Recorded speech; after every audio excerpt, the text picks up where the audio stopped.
Happy New Year! Welcome to World News from KidSense.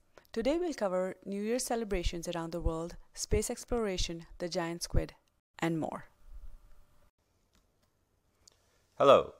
The New Year was welcomed around the world with fireworks, confetti, music, and dance. Over 1 million people gathered around Sydney Harbour, the London Eye, and New York's Times Square to watch the festivities. Multicolored fireworks also danced up and down the world's tallest building, the Burj Khalifa in Dubai. In China, the New Year celebrations continue with the Ice and Snow Festival. Buildings made with huge blocks of ice were lit up with colorful lights for a spectacular view. Next up, space exploration. Our galaxy is home to at least 17 billion planets that are similar in size to Earth. That's more than 2 Earth-sized planets for every person alive. This, however, does not mean that life can exist on these planets. For life to exist, the temperature and the conditions of the planets need to be just right. So far, Earth is the only one of its kind. NASA has sent several probes for space exploration, and Curiosity rover continues to learn more about Mars.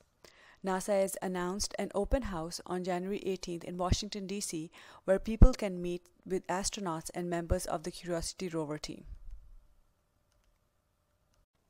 Now to world politics.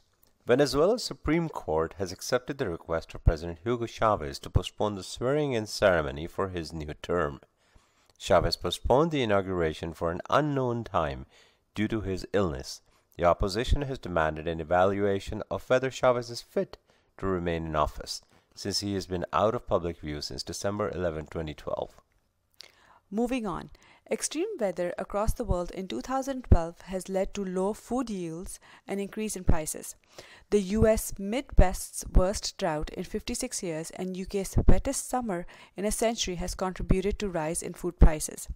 The implications of such an increase in price can be serious and can lead to social unrest. Is the extreme weather due to global warming?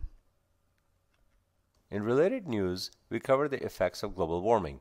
Several islands and coastal cities are at a high risk of being wiped out by rising sea levels. This is due to the melting ice caps that are raising the sea levels. Research indicates sea levels may rise by 3 feet by the year 2100 and by 18 to 19 feet in the next few centuries. To put this in perspective, about 3.7 million Americans live within a few feet of high tide and are at risk of being hit by more frequent flooding. We all need to step up and do our share to reduce global warming. Indeed. For our final story, we report on underwater exploration of giant squid. A team of Japanese scientists captured the first ever footage of a giant squid underwater. It is shiny and about 3 meters long. Though giant squids have been caught before, no one has been able to film it deep down in the sea where it lives. Scientists went nearly 1 kilometer below the surface of the Pacific Ocean to find it. They had to use special submarine kits with lights that are invisible to the squid's eyes. That's all we have for this edition of World News Today. See you again next time. Bye.